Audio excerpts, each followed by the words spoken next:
जानता हूं लॉकडाउन की वजह से हम सबको अनेकों कष्ट हो रहे हैं, फिर भी हम सबको मिलकर सरकार का साथ देना होगा, क्योंकि आर्थिक नुकसान की भरपाई तो हो जाएगी, परंतु जिंदगी जो चली गई उसको हम वापस नहीं ला सकते।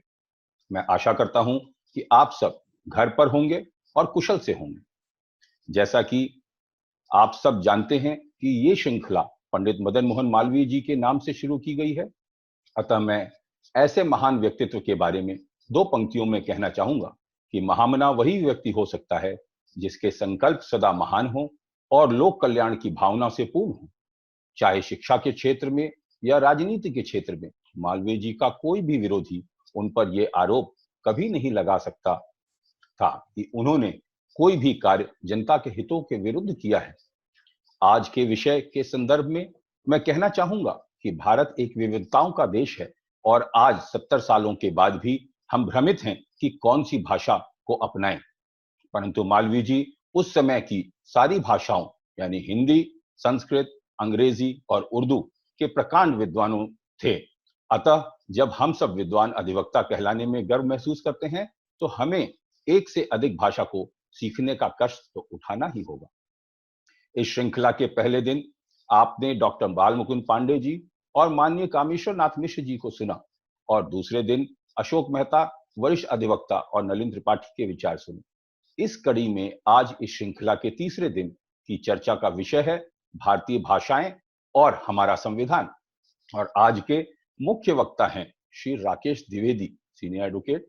वैसे तो राकेश द्विवेदी जी किसी परिचय के मोहताज नहीं है, पर परिचय एक परंपरा है और मुझे गर्व है कि आज मुझे राकेश द्विवेदी जी का परिचय आप सब से कराने का सौभाग्य प्राप्त हुआ है। राकेश द्विवेदी जी सर्वोच्च न्यायालय के न्यायाधीश स्वर्गीय श्री एस.एन. द्विवेदी जी के पुत्र हैं।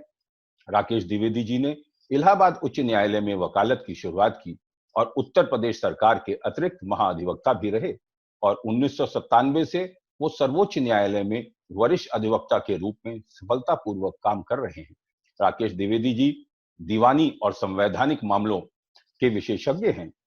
आपको बताना चाहूंगा कि राकेश द्विवेदी जी एक प्रतिष्ठित अधिवक्ता हैं और उत्तर प्रदेश का कोई भी बहुचर्चित मुकदमा यदि सर्वोच्च न्यायालय में आता है तो उनकी उपस्थिति स्वाभाविक हो जाती है और उनकी कानूनी व्याख्या की सबको इंतजार रहता है। राकेश द्विवेदी जी एक अच्छे वकील और एक अच्छे खिलाड़ी होने के साथ एक नेक दिल इंसान भी हैं और उनकी दरियादिली हम सबको कोविड-19 के मुश्किल समय में देखने को मिली, जब उन्होंने पीएम केयर फंड में 1 करोड़ रुपए दान दिए और यही नहीं, उन्होंने अनेक राज्य सरकारों और बार को भी आर्थिक मदद की। साथ में एम्स को 15,000 मास्क भी उपलब्ध कराए। अतः सूक्ष्म में श्री राकेश द्विवेदी जी के लिए कहा जा सकता है अ वर्दी सन ऑफ अ वर्दी फादर। और अब आपका परिचय कराता हूं आज के दूसरे वक्ता श्री संजय कुमार पाठक एडवोकेट। श्री पाठक सर्वोच्च न्यायालय और दिल्ली उच्च न्यायालय में गत 25 वर्षों से वकालत कर रहे हैं और दीवानी, राजस्व, भूमि अर्जन और संवैधानिक मामलों के एक प्रतिष्ठित अधिवक्ता हैं। वो कई राज्य सरकारों तथा सार्वजनिक उपक्रमों के वकील हैं और उनके लिए पेश हुए हैं। श्री पाठक को 1992 में तत्कालीन राष्ट्रपति महामहिम स्वर्गीय डॉक्टर शंकर दयाल शर्मा जी ने रोवर स्काउटिंग के लिए सर्वोच्च पुरस्कार मिला है। पाठक जी भारतीय भाषा अभियान के एक अनुभवी और समर्पित कार्यकर्ता हैं। भारतीय भाषा अभियान की इस श्रृंखला में मैं उनके भी अभिनंदन करता हूं। मैं जानता हूं कि आप सब आज के प्रखर वक्ताओं को सुनने के लिए बेताब होंगे, इसलिए मैं अब आमंत्रित करता हूं श्री राकेश द्विवेदी जी। राकेश जी। नमस्कार, वंदकम, सत श्री अकाल, सलाम। आज का विषय भारतीय भाषाएं और हमारा संविधान एक बहुत ही जटिल प्रश्न है। भाषा यूं तो हम सभी लोग कोई न कोई इस्तेमाल करते हैं और अनेक न सही एक भाषा तो कम से कम जानते हैं, मगर भाषा के संबंध में जब हम अपने संविधान को देखते हैं तो हम पाते हैं कि संविधान के निर्माण के समय जो संविधान समिति थी, कॉन्स्टिट्यूएंट असेंबली, उसमें एक बहुत बड़ा विवाद था, एक विभाजन था, एक विरोध था, और यहां तक कि इस समस्या को सुलझाने के लिए सबसे आखिर में रखा गया। 12 सितंबर से लेके 14 सितंबर 1949 इन तिथियों में इस प्रश्न पर विचार विमर्श हुआ, वाद विवाद हुआ। पर यकीन मानिए कि इन 3 तिथियों के पूर्व भी मंच के पीछे बड़ी बड़ी विद्वान दक्षिण भारत के, उत्तर भारत के, विभिन्न भाषाओं के, वो विचार विमर्श करते रहे हैं। लगातार संघर्ष होता रहा कि हम जब एक देश बना रहे हैं, एक भारत का निर्माण कर रहे हैं, एक प्रजातंत्र का निर्माण कर रहे हैं, तो यकीनन हमें एक भाषा भी चाहिए जो ऐसी हो, जो राष्ट्रव्यापी हो और सभी देश के नागरिक उसे जानते हो, उसका प्रयोग करते हो, उसका इस्तेमाल करें। ये एक महत्वपूर्ण प्रश्न था। मगर साथ ही साथ जो हालात उस वक्त थे वो कुछ बड़े कॉम्प्लिकेटेड, बड़े जटिल थे। हिंदुस्तान 2 विश्व युद्धों के दौर से गुजर गए, विश्व युद्ध 1 और विश्व युद्ध 2। 1914 में जो शुरू हुआ 1917 में खत्म हुआ, और दूसरा जो 1939 से हुआ 1945 में खत्म हुआ। इन 2 विश्व युद्धों से उभर करके आजाद हुआ, और आजाद होने में इन विश्व युद्धों का भी बड़ा योगदान था। हमारे नेता महात्मा गांधी के नेतृत्व में संघर्ष करते रहे, सभी ने योगदान दिया। मगर ये 2 विश्व युद्ध अगर ना होते तो अंग्रेजी हुकूमत कमजोर न होती, और हमें कितने दिन और संघर्ष करना पड़ता या कौन से और तौर तरीके अपनाने पड़ते, इसका हम आज आकलन नहीं कर सकते हैं। पर यकीनन इस दौर से गुजरने के बाद जो हमें आजादी प्राप्त हुई, तो वो भी एक अजीब माहौल था। एक तरफ हमारे देश का विभाजन हो गया, हिंदुस्तान के एक बड़े हिस्से को काट करके पाकिस्तान बना दिया गया। आज ये विषय नहीं है कि इस विभाजन के लिए कौन जिम्मेदार था। बहुत से लोग जिन्ना को जिम्मेदार समझते हैं, बहुत से लोग जो पाकिस्तान में हैं या हमारे हिंदुस्तान में भी हैं, वो हमारे कांग्रेस पार्टी के नेतागणों को, यहाँ तक कि कुछ लोग महात्मा गांधी को भी जिम्मेदार मानते हैं इसके लिए। आज ये विषय नहीं है, और मेरी अपनी धारणा कुछ और भी है इससे अलग। मैं समझता हूं कि ये ब्रिटिश राज का बहुत बड़ा षड्यंत्र था, जिसमें मुस्लिम लीग को शामिल करके ये विभाजन हुआ। पर इस पर हम कभी और बात करेंगे। आज के लिए महत्वपूर्ण ये है कि ये एक बड़ा भारी विभाजन हमारी जमीन का, हमारे देश का, हमारे लोगों का हुआ, और एक ऐसा विभाजन जिसमें लाखों लाख लोग पाकिस्तान से हिंदुस्तान की तरफ चल पड़े, हिंदुस्तान से पाकिस्तान की तरफ चल पड़े। बहुत खून खराबा, मार काट, लूटपाट, ये एक माहौल था। दूसरा एक और जटिल जो कॉम्प्लिकेटेड माहौल था, उलझी हुई स्थिति थी, वो ये थी कि ब्रिटिश इंडिया तो 2/3 भारत था, और 1/3 भारत जो है तमाम राजाओं के कब्जे में था। लगभग 600 के करीब राजा थे और हर राजा को अंग्रेजों ने जानबूझ करके बदनीयती से ये अधिकार दे दिया इंडियन इंडिपेंडेंस एक्ट में कि वो खुद तय करेंगे कि वो किस मुल्क के साथ, किस नए मुल्क के साथ जुड़ना चाहेंगे, हिंदुस्तान के साथ जुड़ना चाहेंगे या पाकिस्तान के साथ जुड़ना चाहेंगे। तो एक हिंदुस्तान को बनाने के लिए हमें इन तमाम राजाओं को भी मना करके अपने साथ ला करके इनकी जो इनका इलाका था उसको भी हिंदुस्तान में शामिल करने का एक सवाल था और यकीनन सरदार पटेल ने और जो केंद्र सरकार थी नेहरू जी के नेतृत्व में, उन सब ने मिलकर के, खास तौर से सरदार पटेल ने इस पर बहुत बड़ा योगदान दिया और अधिकांश राजा महाराजा वो हिंदुस्तान के साथ शामिल हुए।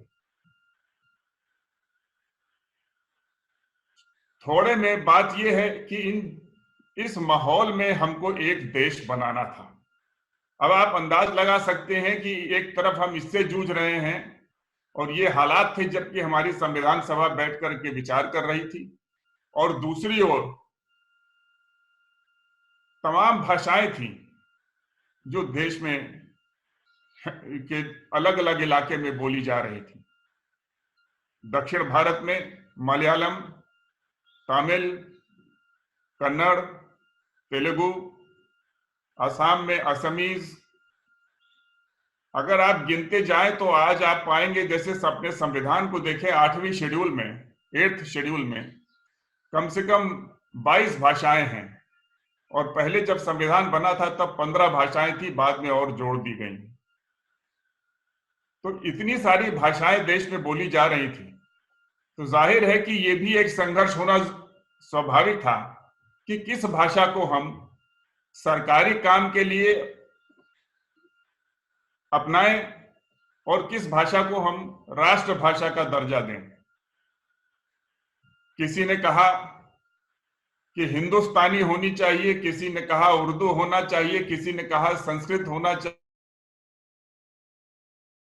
तो इस तमाम तरह का एक संघर्ष था जो आखिरकार चल के हमारी संविधान सभा ने ये जो भाग 17 है संविधान का, पार्ट 17, उसमें 4 चैप्टर हैं, 4 अध्याय हैं और पहला अध्याय राष्ट्रीय भाषा, ऑफिशियल लैंग्वेज यूनियन की क्या होगी उससे डील करता है।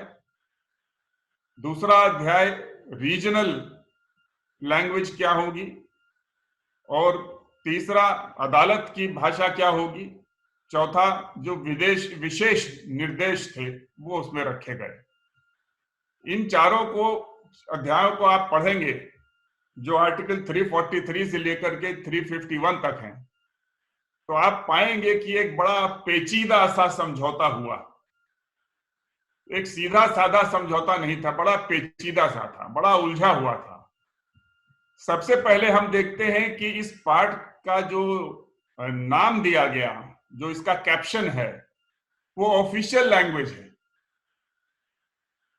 अर्थात हम राष्ट्रीय भाषा के संदर्भ में बात ही नहीं कर रहे थे कि राष्ट्रीय भाषा कौन सी हो, कोई एक भाषा राष्ट्रीय भाषा होगी या हम सभी भाषाओं को राष्ट्रीय भाषा मान सकते हैं। ये दोनों ही विचार संभव थे, पर कहीं कोई राष्ट्रीय भाषा का जिक्र नहीं है। नेपाल का भी संविधान बना और नेपाली संविधान में आप पाएंगे संभवतः आर्टिकल 5 या आर्टिकल 6 है, जिसमें ये कहा गया है कि सारी भाषाएं वहां की राष्ट्रभाषा है।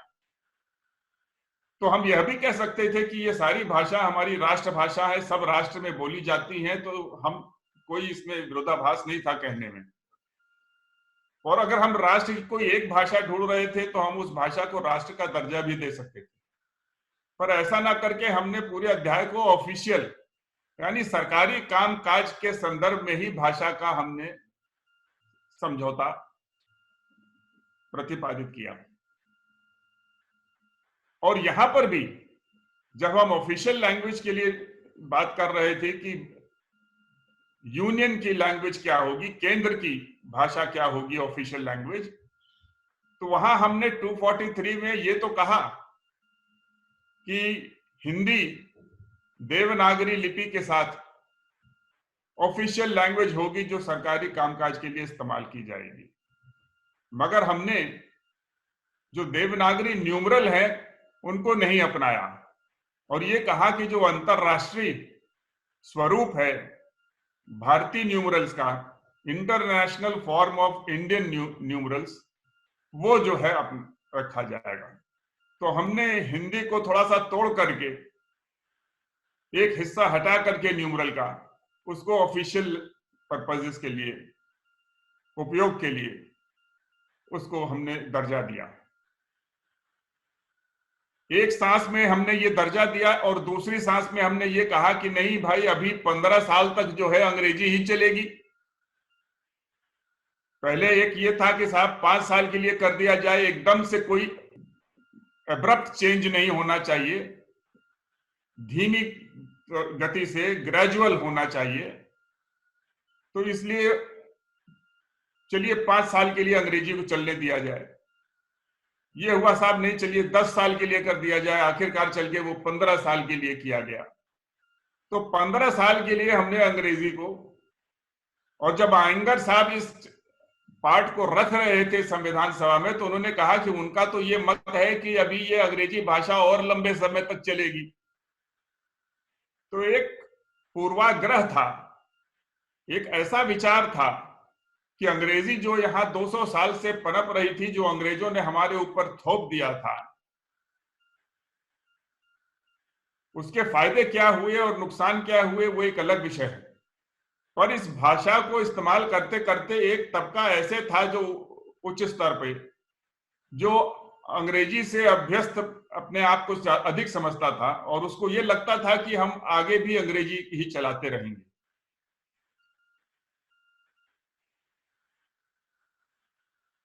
तो 15 साल तक के लिए ये हो गया। फिर उसके बाद एक और धारा ये जोड़ दी गई, साहब अगर राष्ट्रपति चाहेंगे तो वो 10 वर्ष के पूर्व भी ये कह सकते हैं आदेश पारित करके कि अंग्रेजी के साथ साथ हिंदी का भी प्रयोग हो।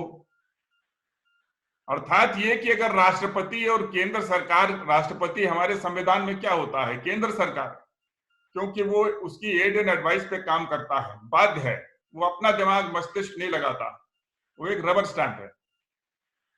तो अगर केंद्र सरकार ये समझती है कि हिंदी का उपयोग जरूरी है 15 वर्ष के पहले किसी खास सरकारी काम के लिए, तो भी वो अंग्रेजी को सब्स्टिट्यूट नहीं कर सकती, उसको हटा करके हिंदी नहीं लाएगी, बल्कि अंग्रेजी के साथ साथ इन एडिशन टू, ये शब्द का प्रयास इस्तेमाल किया गया, तो उसके साथ साथ आप उसको इस्तेमाल कर सकते हैं। इसी प्रकार से देवनागरी न्यूमरल के लिए भी व्यवस्था की गई। अब इसके अतिरिक्त एक कमीशन के लिए प्राविधान हुआ कि राष्ट्र स्तर पर एक आयोग, भाषा का आयोग बनाया जाएगा, जिसमें हिंदुस्तान में बोली जा रही सभी भाषाओं के प्रतिनिधि रहेंगे और 5 वर्ष बीतने के बाद ये कमीशन विचार विमर्श करना शुरू करेगा और समस्त परिस्थितियों को ध्यान में रख के अपनी संस्तुति देगा। अब ये संस्तुति किसको देगा? सरकार को नहीं, ये संस्तुति जाएगी एक कमिटी को, एक संसदीय समिति को, जो संसदीय समिति में 30 सदस्य होंगे, जो 20 लोकसभा के होंगे और 10 राज्यसभा के होंगे, और ये चुने जाएंगे प्रोपोर्शनल, सिंगल प्रोपोर्शनल वोट के सिद्धांत के हिसाब से। और ये समिति कमीशन की संस्तुतियों पर विचार करेगी और उसके बाद फिर वो अपनी रिपोर्ट जो है वो राष्ट्रपति को समर्पित करेगी और तब केंद्र सरकार उस पर फैसला करेगी, या तो उसको पूरा माने या पूरा ना माने। अर्थात ये सारी कसरत भी अपने आप में अंतिम नहीं है।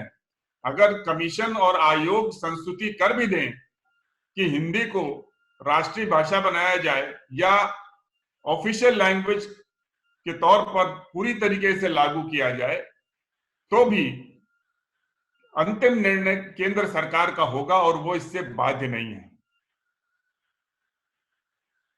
रीजनल भाषाओं के लिए एक अलग से अध्याय 2 बनाया गया और उसमें कहा गया कि रीजनल लैंग्वेज, वहां की जो विधायिका है, लेजिस्लेचर है, वो कानून बनाकर कोई लोकल लैंग्वेज को रीजनल लैंग्वेज का दर्जा दे सकती है अपने प्रांत में सरकारी इस्तेमाल कामकाज के लिए, और या हिंदी को कर सकती है।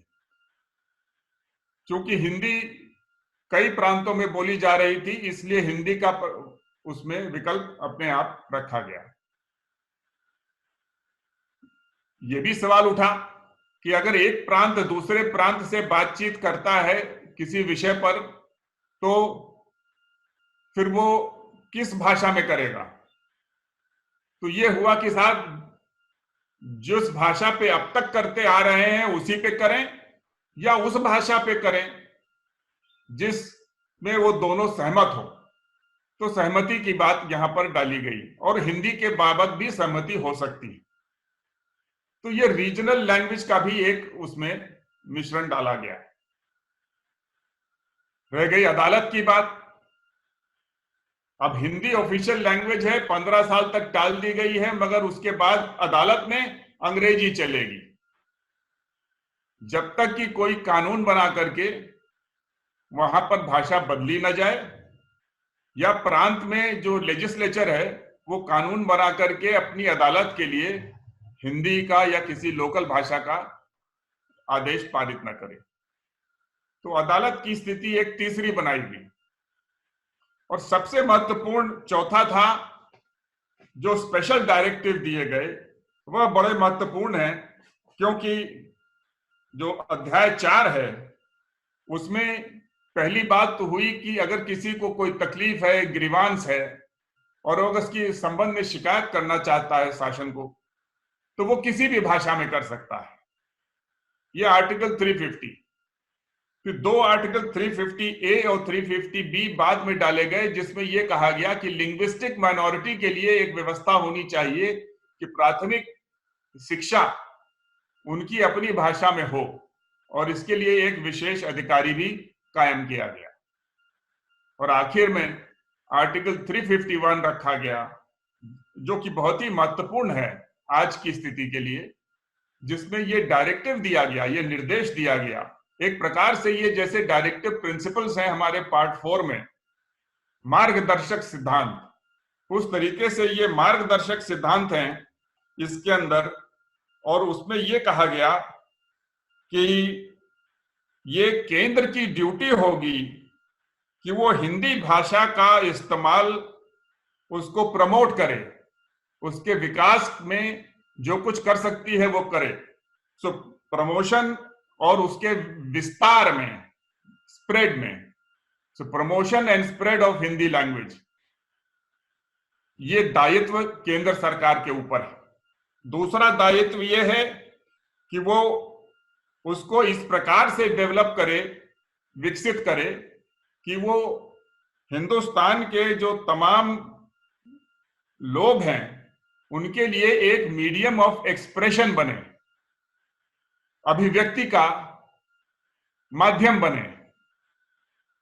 और तीसरा उसमें यह आया कि वो हिंदी को भी विकसित करें इस तरीके से कि जो हिंदी, जो देश में तमाम और भाषाएं इस्तेमाल हो रही हैं, उनसे भी वो अपने आप को असिमिलेट करे,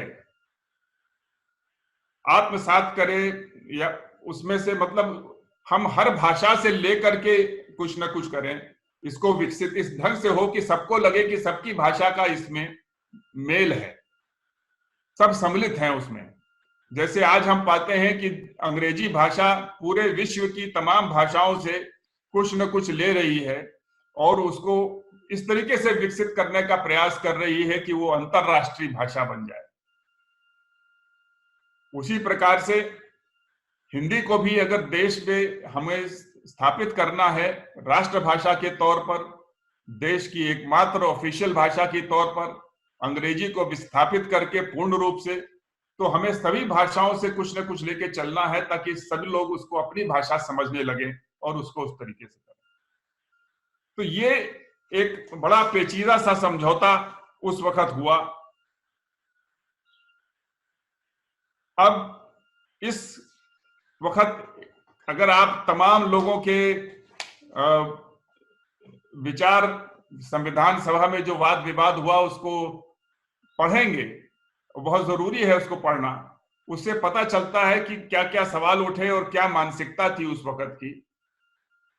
तो जैसे कुछ लोगों ने ये कहा कि साहब हम समझते हैं कि किसी एक दिन हिंदुस्तान में, भारत में हिंदी एकमात्र भाषा बन जाएगी। श्यामा प्रसाद मुखर्जी ने इसका उत्तर दिया और उन्होंने कहा, तो बड़े विद्वान थे, उनका ये मत था कि ऐसा नहीं होगा, और वो इस मत के नहीं हैं कि पूरे देश में केवल एक भाषा रहे, एक भाषा राष्ट्रभाषा बन जाए, सरकारी भाषा देश के पैमाने पर बन जाए, ये एक बात है, मगर सारी भाषाओं को खत्म कर दिया जाए और केवल हिंदी रहे, इसका उन्होंने भी विरोध किया। और उन्होंने कहा कि ये हमारे लिए बड़ी गौरवान्वित होने की बात है, it's a matter of glory for us, कि हमारे देश में इतनी सारी भाषाएं हैं जिन्होंने अपने अपने ढंग से देश की आजादी में योगदान दिया, और सबने आजादी में ही नहीं, लिटरेचर में, पोइट्री में बड़े बड़े लोग पैदा हुए। नोबेल प्राइज विनर बंगाली में हमारे रविंद्रनाथ टैगोर जी, बंकिम चंद्र जी, तमाम ऐसे हैं, आप हमसे ज्यादा अधिक विज्ञ हैं। तो हर भाषा में आप पाएंगे महान कवि, महान लेखक। तो सभी भाषाओं का अपना योगदान था, और हमें चाहिए कि जैसे हम बाग में अनेक फूलों को लगाते हैं उसको सुंदर करने के लिए, उसी तरीके से भाषा का ये जो हमारा बाग है भारत का, हिंदुस्तान का, वो भी खूबसूरत रहेगा अगर तमाम भाषाएं यहाँ पर फलेंगी, फूलेंगी, विकसित होंगी। तो हमें इन सभी रीजनल भाषाओं को विकसित करना चाहिए। और इस तरह से जो अध्याय 2 है संविधान पार्ट 17 का, वो हम समझते हैं, और मेरा भी यही मत है कि ऐसा ही होना चाहिए। और हमें किसी एक भाषा का, चाहे वो दक्षिण की हो, चाहे उत्तर पूरब की हो, और चाहे वो पंजाब की हो या कश्मीर की हो, हमें उसका विरोध नहीं करना चाहिए। हमें कोई हिंदी इंपीरियलिज्म नहीं करनी है, हमें अपने आप को थोपना नहीं है उसके ऊपर, बल्कि हमें अपनी हिंदी भाषा को विकसित करना इस ढंग से कि सब लोग को वो अच्छी लगे, सब लोग उसे समझें और उसका उपयोग करें, और इसी प्रकार से वो एक राष्ट्रभाषा बन सकती है। मैं आपको वो पढ़ के सुनाना चाहूंगा जो श्यामा प्रसाद मुखर्जी ने कहा जवाब देते हुए। Today it stands to the glory of India that we have so many languages, each one of which in its own way has made contributions which have made what Indian life and civilization are today. He stressed unity in diversity and ruled out use of coercion. He was against English language dominating any system of national education or for its use for political purpose. He suggested a 2-language formula.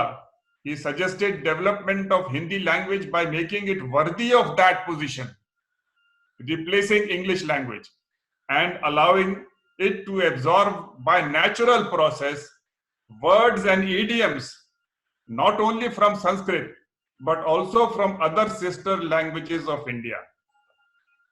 इसी तरह से जवाहरलाल नेहरू ने भी कहा कि language is a most intimate thing. It is perhaps the most important thing which society has evolved, out of which other things have taken growth. Now, language is a very big thing. It makes us aware of ourselves. He termed part 17 as a linguistic revolution. अर्थात ये कि उस समय के माहौल को देखते हुए जो पार्ट 17 बन के निकला वो जटिल अवश्य है, एक पेचीदा समझौता अवश्य है, पर उसी एक साथ ये भी कहा जाएगा कि ये एक भाषाई क्रांति भी थी कि हिंदी को प्रमुख दर्जा केंद्र के स्तर पर माना गया, सारे देश के नेताओं ने माना संविधान सभा में। ये एक बड़ी भारी उपलब्धि थी। अब सवाल ये है कि हमें उसके बाद कहां जाना है, कहां इस स्थिति को कैसे हमको इवॉल्व करना है, कैसे हम हिंदी को और आगे बढ़ा सकते हैं। अगर ये बात को हम सोचें तो जो तर्क सन 47 और 50 के दौरान संविधान सभा में दिए गए वो ये थे कि भाई अभी हमारा देश आर्थिक रूप से पिछड़ा है, पहला तर्क। दूसरा ये कि हिंदी भाषा अभी विकसित नहीं है जैसे होना चाहिए। तीसरा ये कि जो देश में इलिटरेसी है वो बहुत ज्यादा है, 12% या 13% लिटरेसी मात्र थी, तो शिक्षा बहुत कम थी। डायलेक्ट्स भी बहुत सारे ज्यादा थे प्रचलित। संभवतः कुछ ऐसी स्थिति थी कि अगर हम उत्तर प्रदेश और मध्य प्रदेश के देहात की ओर जाएं तो वहां पर भी आप हिंदी ना पाएंगे और वहां की डायलेक्ट चल रही होगी। इसलिए ये तमाम प्रश्न थे। पर अगर हम इन सब चीज को देखें आज की स्थिति में तो हम एक इमर्जिंग इकोनॉमी बन चुके हैं। ये अलग बात है कि कोरोना ने आज हमको पीछे ढकेला है। हमारे सामने एक प्रश्न खड़ा है कि ये कोरोना खत्म भी होगा तो हम अपनी अर्थव्यवस्था को कैसे संभालेंगे, फिर से खड़ा करेंगे और विकास के रास्ते पे बढ़ेंगे। पर इस मसले को अगर हम एक तरफ भी रख दें तो उस वक्त की तुलना में आज हमारी अर्थव्यवस्था विकसित है। आज लिटरेसी जो है पूरे देश में औसतन 70% है, कई प्रांतों में 80 और 90% है। आज प्रयास करना चाहिए, एक बार फिर से बातचीत होनी चाहिए और इसका कोशिश होनी चाहिए कि अब 70 साल की आजादी के बाद वक्त आ गया है कि हम अंग्रेजी को हटा करके हिंदी को राष्ट्रभाषा के तौर पे, राष्ट्रीय पैमाने पे, राष्ट्रभाषा तो सभी हैं पर ऑफिशियल लैंग्वेज जो यूनियन की है वो पूर्ण रूप से हिंदी हो जानी चाहिए। यहाँ मेरा ये तात्पर्य कतई नहीं है कि अंग्रेजी भाषा को उखाड़ पछाड़ के फेंक देना चाहिए धरती के बाहर, बल्कि चूंकि आज अर्थव्यवस्था ग्लोबल हो गई है, तमाम देश के लोग अमेरिका में, यूनाइटेड किंगडम में और दूसरे देशों में, यहाँ तक कि चाइना में भी जा रहे हैं, तो एक ग्लोबल इकोनॉमी पैदा हो गई है। आज हम ग्लोबल विलेज की भाषा में बात करते हैं। इसलिए अंग्रेजी अगर लोग पढ़ते हैं और जानते हैं तो ये अच्छा है। हमने देखा है कि जब अमेरिका में आउटसोर्सिंग वगैरह हुई तो उसका लाभ हिंदुस्तान को मिला, न कि उन देशों को जहां पर कि लोग अंग्रेजी नहीं जानते। तो इसका भी हमें ध्यान देना होगा, क्योंकि हमें अपनी अर्थव्यवस्था को अगर ऊपर उठाना है तो हमें भाषाई विरोध में नहीं पड़ना चाहिए। हिंदी को राष्ट्र के पैमाने पे केंद्र की भाषा बनाना एक बात है और बाकी भाषाओं का विरोध करना, उसके ऊपर हिंदी को इस तरह से स्थापित करना कि बाकी भाषाएं खत्म हो जाए, वो उचित नहीं। तो न केवल हमें रीजनल भाषाओं को विकसित करने का पूरा मौका देना चाहिए, उन्हें कायम रखना चाहिए, बल्कि अंग्रेजी को भी हमें अपने रखना चाहिए। तो कुछ ऐसा फॉर्मूला निकलना चाहिए, जैसा श्यामा प्रसाद मुखर्जी ने कहा कि 2 भाषीय फॉर्मूला। मैं समझता हूं कि आज की स्थिति को देखते हुए 3 भाषाई फॉर्मूला होना चाहिए। अंग्रेजी सबसे सर्वप्रथम सब लोगों को हिंदी पढ़ना चाहिए, हिंदी कंपलसरी होनी चाहिए। साथ ही साथ अंग्रेजी विषय भी उसमें रहना चाहिए दूसरी भाषा के तौर पे। और सबसे महत्वपूर्ण ये है कि जो उत्तर भारत के लोग हैं, जो ज्यादा हिंदी प्रेमी हैं, जो ज्यादा हिंदी के भक्त हैं, उनको चाहिए कि वो दक्षिण भारत की भी कोई न कोई एक भाषा को अपनाएं, चाहे वो तमिल हो, तेलुगु हो, मलयालम हो या कन्नड़ हो। अगर हम उनकी भी एक भाषा को अपने साथ लगाकर 3 भाषाओं का वो फॉर्मूला अपनाते हैं तो हम समझते हैं कि इसका कोई विरोध होने की संभावना या तो बहुत कम होगी, कोई राजनीतिक कारणों से अगर संकीर्णता से देखें और विरोध करें वो एक अलग चीज है, पर आम जनता जो हिंदुस्तान के तमाम प्रांतों की है वो इसको स्वीकार करेंगी कि आज हिंदी को हमें मानना चाहिए और साथ ही साथ अन्य भाषाओं को भी आदर का दर्जा, विकास की मौके प्रदान करने चाहिए। इसी प्रकार से 3 भाषाओं के फॉर्मूले को लेके अगर हम चलेंगे तो निश्चित रूप से हम अपने हिंदी भाषाओं को वो दर्जा दिलाने में एक फ्रेंडली तौर से, एमिकेबल रूप से उसको सफल होंगे करने में। वरना अगर हम थोपने का प्रयास करेंगे तो उसमें विरोध होगा। एक बात का हमें इस वक्त ध्यान रखना चाहिए कि भाषा मानव जाति की एक अद्भुत उपलब्धि है। ये अन्य उपलब्धियों से बहुत भिन्न है। अन्य समस्त उपलब्धियां, चाहे वो विज्ञान की हो, गणित की हो, वो चाहे आध्यात्म की हो, अर्थव्यवस्था की हो, ये सभी उपलब्धियां हमारी भाषा की उपलब्धि के ऊपर आधारित है। अगर भाषा न होती, उसका विकास न होता, उसका एवोल्यूशन नहीं होता, तो ये बाकी उपलब्धियां भी नहीं होती। आप इसका अनुमान लगाएं कि आदि मानव जब जो स्पेसिफिक साउंड्स होते हैं, जो आवाज होती है, उसको कैसे मॉड्यूलेट करना है और उससे हमें कैसे शब्द निकालने हैं। तो आवाज से शब्द का उच्चारण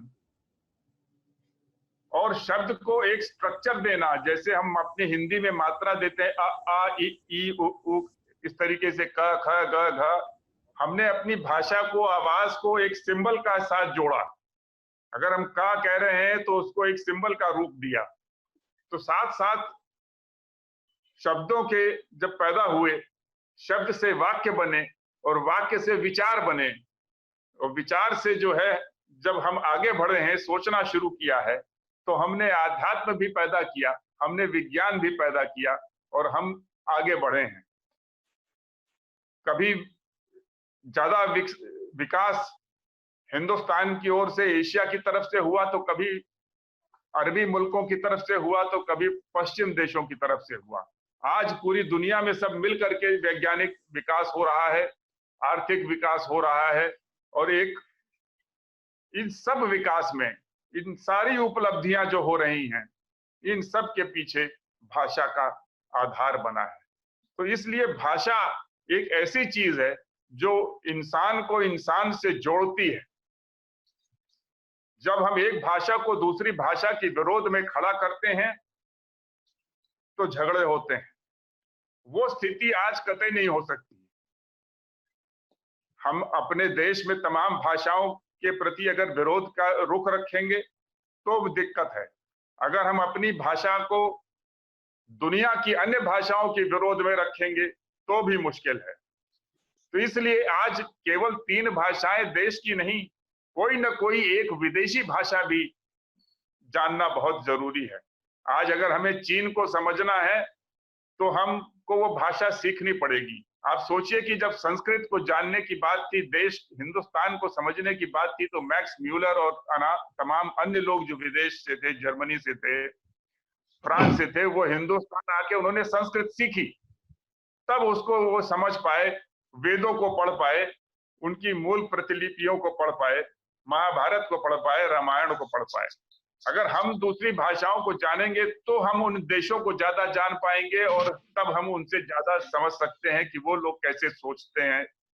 और उनकी सोच जब हम जानेंगे तो हम अपनी सोच को मिलाने में भी सफल होंगे। तो 3 भाषा अपने देश की और कोई ना कोई एक विदेशी भाषा, इन सब को जब हम जोड़ करके चलेंगे तो हम भाषा के विषय को एक विचार का माध्यम, ए व्हीकल ऑफ थॉट बना पाएंगे और हमारा अपना विकास होगा, हमारे समाज का विकास होगा, हमारे समूह का विकास होगा, हमारे प्रांत का, हमारे देश का और पूरे दुनिया का विकास होगा। इसलिए मेरा ये निवेदन है कि हम लोग इस 4 फॉर्मूले को लेकर के चलें, और कोई मुश्किल चीज नहीं है ये। हमारे एक प्रधानमंत्री नरसिम्हा राव जी थे, वो मेरे ख्याल से कम 7 भाषाएं जानते थे।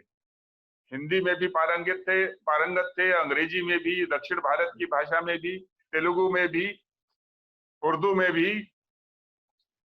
सो इंसान का, हमारा मस्तिष्क इस किस्म का है, हमारा मानस ऐसा है, हमारी बुद्धि ऐसी है इंसान की कि वो एक से अधिक भाषाओं को पढ़ के, जान के समझ सकता है और अपने आप को पारंगत बना सकता है।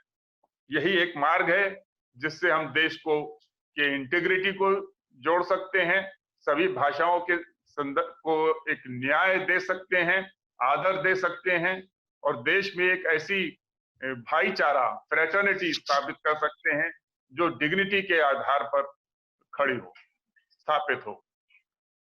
ये हमारे संविधान का ढांचा बरकरार रखते हुए आगे बढ़ने का मार्ग है। और इसके लिए हमारे संविधान में जो ये पार्ट 17 है, उसमें मार्गदर्शक सिद्धांत आर्टिकल 351 में ये एक निर्देश है, तो हमें उस निर्देश को ध्यान में रखते हुए हिंदी को आगे बढ़ाना चाहिए। केंद्र के कामकाज में उसको एकमात्र दर्जा देना चाहिए और 4 भाषाओं के फॉर्मूले को आगे रखते हुए आगे बढ़ना चाहिए। धन्यवाद। धन्यवाद राकेश जी, आपने सही कहा। उस समय के हालातों के तहत समझौता करते हुए अनुच्छेद 343 से 351 में राजभाषा को दर्शाया गया है, परंतु अब आजाद भारत को राष्ट्रभाषा पे फैसला कर लेना चाहिए, समय आ चुका है। मुझे आशा है कि आपके इस तेजस्वी उद्बोधन से भारतीय भाषा अभियान को नई दिशा मिलेगी और भारतीय भाषा अभियान गौरवान्वित होगा यदि आप समय समय पे हम सबका मार्गदर्शन करके सकें, जिससे भारतीय भाषा अभियान अपने उद्देश्य को शीघ्र प्राप्त कर सकेगा। अब मैं आज के दूसरे वक्ता श्री संजय पाठक जी को से अनुरोध करूंगा कि वो विषय के साथ साथ भारतीय भाषा अभियान के आज तक के सफर के सूक्ष्म परिचय दें।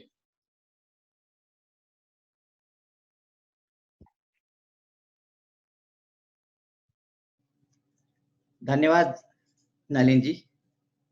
सर्वप्रथम इस व्याख्यान माला में मुझे एक अवसर देने के लिए भारतीय भाषा अभियान, जो हम सबका अभियान है, उनको मैं धन्यवाद करता हूं। बड़े भाई राकेश जी के उद्बोधन के बाद बहुत कम क्षेत्र छूटा है जो मैं कहना चाहूंगा, खास तौर से हमारे अभियान के बारे में। उससे पहले मैं भाई साहब के बारे में कहूंगा, सिर्फ एक आग्रह, और उन्होंने हमें कृतार्थ किया, इसके लिए मैं हृदय से आभारी हूं। जहां तक भारतीय भाषा अभियान की बात है, भारतीय भाषा अभियान राष्ट्रवादी अधिवक्ताओं का एक समूह है जो शिक्षा संस्कृति उत्थान न्यास के सचिव माननीय श्री अतुल भाई कोठारी जी के संरक्षण में नित नए आयाम प्राप्त करने के लिए प्रयासरत है। मुख्य भूमिका है न्याय क्षेत्र में भारतीय भाषाओं को स्थापित करना, और उसमें भी अगर हम नैरो डाउन करें तो हम लोग उच्च न्यायालय और सर्वोच्च न्यायालय में भारतीय भाषाओं को स्थापित देखना चाहते हैं। अंग्रेजी 348 के कारण, अनुच्छेद 348 है हमारे संविधान का, जिसके कारण दोनों न्यायालयों की, उच्च न्यायालयों की और सर्वोच्च न्यायालय की बाध्यता है। 348(2) में संविधान के वर्तमान स्वरूप में ही एक उपाय दिया गया है जो भाषाओं को स्थान देता है, जिसमें यह कहा गया है कि किसी भी राज्य के राज्यपाल अगर राष्ट्रपति जी की पूर्वानुमति से चाहें तो उस राज्य में बोले जाने वाली राजभाषा या राजभाषाएं, एक से अधिक भी हो सकती हैं, उनको प्रयोग करने की अनुमति दे सकते हैं। भाई साहब ने श्यामा प्रसाद जी के रेफरेंस से कहा कि भारत में भाषाओं का एक गुलदस्ता है। उस गुलदस्ते को अगर हम लोग सर्वोच्च न्यायालय में देखना चाहते हैं, भारतीयता का एक गुण है। वो जो एक सभी भाषाओं के समन्वय की बात हमने भाई साहब से सुनी, उसकी एक पूरक और प्रेरणादायक अनुभूति होगी अगर सुप्रीम कोर्ट में, सर्वोच्च न्यायालय में और उच्च न्यायालय में वहां की बोले जाने वाली भाषाओं को स्थान मिले। 15 साल तक रुकने वाली अंग्रेजी कुछ राज्यों में ये 25 साल भी थी और कुछ राज्यों में 40 साल के लिए भी रखी गई। जब हम बात करते हैं अनुच्छेद 120 और 210 की, जो संसद और विधान मंडलों के लिए भाषा का प्रावधान करता है, किंतु राजभाषा अधिनियम के धारा 3 के कारण अंग्रेजी का प्रभाव यथावत बना रहा है। मुझे जो कहना है, भाई साहब ने कहा था कि अंग्रेजी को नहीं छोड़ना है, बिल्कुल ठीक बात है, हमारा भी यही लक्ष्य है। और जहां किसी विवाद की बात आती है, हमारे अभियान की खूबसूरती यही है कि कहीं भी कोई विवाद हमारे लक्ष्य में नहीं है। हम क्या चाह रहे हैं, जिस राज्य में जो भाषा बोली जाती है उसी भाषा को उस राज्य के उच्च न्यायालय में स्थान मिले। तो वो जो उत्तर और दक्षिण का एक बंटवारा अंग्रेज जाने से पहले छोड़ गए, उसकी आवश्यकता ही नहीं रहेगी। और 348(2) के प्रावधानों से, और अगर उसे राजभाषा अधिनियम के धारा 7 के आलोक में देखें, तो पूर्णतः उच्च न्यायालयों में हमारे महामहिम राष्ट्रपति जी की आज्ञा से बहुत विषय ज्यादा नहीं है, लेकिन क्योंकि नलिन जी का आग्रह है कि मैं आपको भारतीय भाषा अभियान के अब तक के सफर के बारे में बताऊं। उपलब्धियां हैं, ये आप तय करें। बिहार में पूर्ण पीठ ने एक फैसला दिया, जिसके कारण आज बिहार में हिंदी में रिट याचिका दायर की जा सकती है। इससे पहले रिट याचिका हिंदी में दायर नहीं होती थी और वो स्वीकार नहीं होती थी, लेकिन हमारे ही एक प्रमुख कार्यकर्ता के कारण यह विषय सिंगल जज से होते हुए पूर्ण पीठ को पहुंचा और पूर्ण पीठ ने यह निर्णय दिया कि जो अध्यादेश नोटिफिकेशन निर्णय में वर्णित है, माना कि उसमें टैक्स और रिट याचिकाओं पर भारतीय भाषा में दिए जाने वाले कार्य करने के जो छूट है उस पर लागू नहीं होते हैं। फिर भी क्योंकि यह राजभाषा है और अनुच्छेद 351 में राजभाषा के उन्नयन के लिए सरकार की जिम्मेदारी है, तो केवल इसलिए कि याचिका हिंदी में है उसे अस्वीकार नहीं किया जा सकता। हाँ, जब तक राज्य सरकार उस पर कोई संशोधन नहीं लाती है, तब तक हिंदी में भी रिट याचिका स्वीकार की जाएगी और उसके साथ अंग्रेजी का अनुवाद दिया जा सकता है। यहां ये बताना मैं उचित समझता हूं कि जो 3 राज्य थे जिनमें हिंदी में उच्च न्यायालय में काम होता था, उनका जब दोबारा से पुनर्गठन हुआ तो उस पुनर्गठन में यह प्रावधान होने के बावजूद भी कि जो व्यवस्था पूर्व गठन से पहले राज्य में थी वह व्यवस्था जारी रहेगी। दुर्भाग्यवश बिहार से अलग हुए झारखंड, मध्य प्रदेश से अलग हुए छत्तीसगढ़ और उत्तर प्रदेश से अलग हुए उत्तराखंड, तीनों में हिंदी का प्रयोग नहीं होता है, जबकि इस पुनर्गठन से पहले उच्च न्यायालय में हिंदी का प्रयोग होता था। ऐसे में क्या इस बात की जरूरत नहीं है कि इस विषय को उच्च अधिकारियों के और मुख्यमंत्री महोदय और राज्यपाल महोदय के संज्ञान में लाया जाए, और विशेष रूप से जब पूर्ण पीठ का एक निर्णय आ चुका है इस संबंध में। 2 निर्णयों का मैं और यहां जिक्र करना उचित समझूंगा। एक, कर्नाटका से मातृभाषा या शिक्षा की भाषा तय करने का अधिकार विद्यार्थी के माता पिता के लिए माना गया कि यह अधिकार उनको मिलना चाहिए। और अभी वर्तमान में एक डिवीजन बेंच का जजमेंट आया है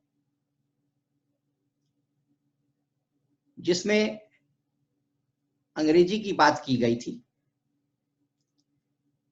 कि प्राथमिक शिक्षा अंग्रेजी माध्यम से हो। वहां भी माननीय डिवीजन बेंच ने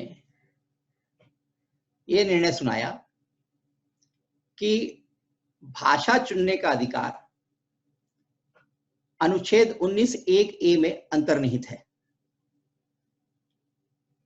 ये कुछ निर्णय ऐसे हैं जो इस बात को स्थापित करते हैं कि भाषा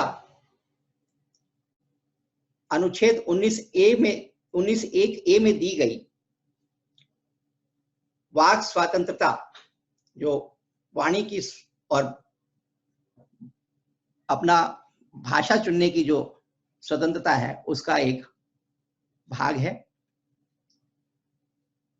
जब एक बच्चे के माता पिता को यह तय करने का अधिकार है कि उनका बच्चा किस भाषा में पढ़ेगा, और जब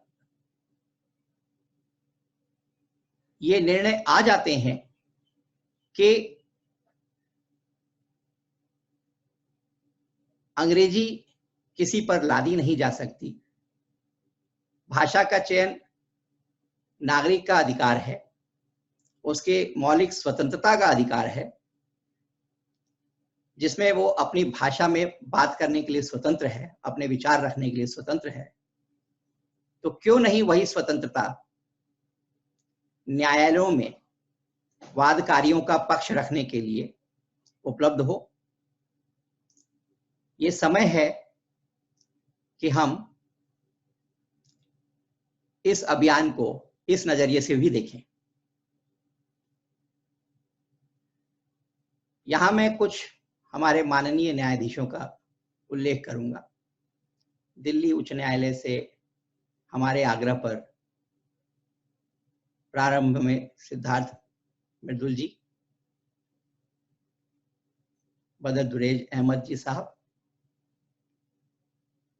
श्री GS सस्तानी जी और माननीय आशुतोष जी ने हमारे एक आग्रह पर हमारे कार्यक्रमों में हम लोगों का उत्साह बढ़ाया वहां ये माना गया कि मातृभाषा जो है वो एक अभिव्यक्ति का माध्यम है, और अभिव्यक्ति जो अपनी मातृभाषा में हो सकती है वो किसी अन्य भाषा में नहीं हो सकती। सर्वभाषा सहोदरी हम लोगों का सिद्धांत होना चाहिए। हमारी 8वीं अनुसूची 22 भाषाओं को, भारतीय भाषाओं को मान्यता देती है, और आप उसमें पाएंगे कि अंग्रेजी का स्थान नहीं है। अंग्रेजी उस वक्त इसलिए बाध्यता हुई कि जो हम लोगों को उस समय एक फेज था, उस फेज को, ट्रांजिशन फेज को हो करके बाहर निकलना था, और त्वरित रूप से उसको हटाया जाना संभव नहीं था।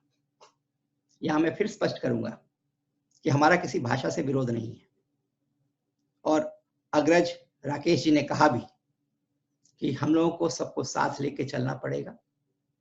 त्रिभाषा की बात आई, राजभाषा की बात आई, उन्होंने राष्ट्रभाषा की भी वकालत की और कहा कि संघ की राजभाषा को समन्वय के साथ किसी समय एक संपर्क भाषा और राष्ट्रभाषा का दर्जा दिया जा सकता है, लेकिन बिना किसी उलझन के, बिना किसी विवाद के। हमारे अभियान में तो वो समस्या है ही नहीं, क्योंकि हम हर उच्च न्यायालय में उस राज्य की ही भाषा के प्रयोग की बात कर रहे हैं।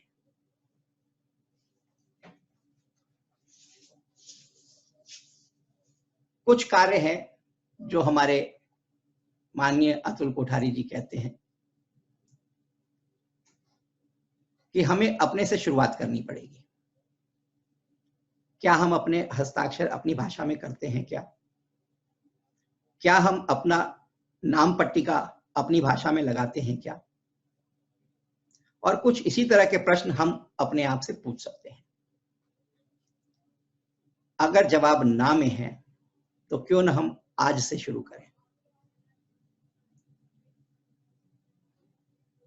कोविड-19 की बाध्यता ने हम लोगों को तालाबंदी में रखा, मौका नहीं मिला आप लोगों से कैसे जुड़ा जाए, कैसे बात की जाए, तो तकनीक का सहारा लिया गया। ये फिजिकल डिस्टेंसिंग को दूर करने का एक छोटा सा प्रयास है कि हम तकनीक के माध्यम से एक दूसरे से मिलें, सुरक्षित भी रहेंगे और एक दूसरे को बात अपनी पहुंचा भी पाएंगे। मुझे सिर्फ इतना कहना है अंत में कि एक मशाल जल चुकी है, इस इंकलाब को हमें आगे लेकर चलना है। मैं आह्वान करता हूं अपने देश के सभी नागरिकों से और विशेषतः अपने अधिवक्ता बंधुओं से कि वो इस अभियान को एक ऐसे स्वरूप पे लेके जाएं कि हमारे माननीय राष्ट्रपति महोदय, हमारे माननीय प्रधानमंत्री महोदय, राज्यपाल महोदय, उपराज्यपाल महोदय और प्रांतों और केंद्र शासित प्रदेशों के मुख्यमंत्री महोदय लोग हमारी बात को सुने और अपने अपने राज्यों के उच्च न्यायालय में भारतीय भाषाओं के उपयोग के लिए राष्ट्रपति जी की पूर्व अनुमति लें और उच्च न्यायालयों में कार्य वहां की राजभाषाओं में हो। वो पहला कदम होगा। उसके बाद हम सर्वोच्च न्यायालय में अपनी भाषाओं का गुलदस्ता सजने का इंतजार कर सकते हैं और उस सपने को साकार होते हुए देख सकते हैं। इन्हीं शब्दों के साथ मैं आपसे विदा चाहूंगा। धन्यवाद नलिन जी, राकेश भाई जी का मेरा पुनः धन्यवाद। धन्यवाद पाठक जी। मैं यहाँ ये बताना चाहूंगा कि भारतीय भाषा अभियान का किसी भाषा से विरोध नहीं है, बल्कि भारतीय भाषा अभियान प्रयास कर रहा है कि देश के हर नागरिक को अपनी मातृभाषा में न्याय प्राप्त करने का अधिकार मिले। समय आ चुका है कि हम मातृभाषा को विकसित करने का और मातृभाषा को न्यायालयों में उचित स्थान दिलाने का प्रयास करें और भारतीय भाषा अभियान इस उद्देश्य को प्राप्त करने का निरंतर प्रयास कर रहा है।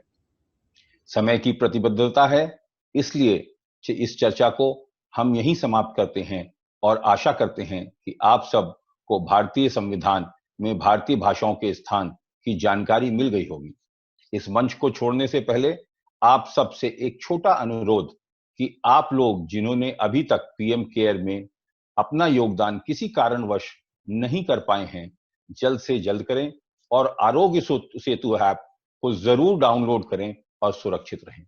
वक्ताओं के साथ मैं सभी दर्शकों का भी धन्यवाद देना चाहूंगा कि आप सबने अपना बहुमूल्य समय इस चर्चा के लिए निकाला और भारतीय भाषा अभियान से जुड़े।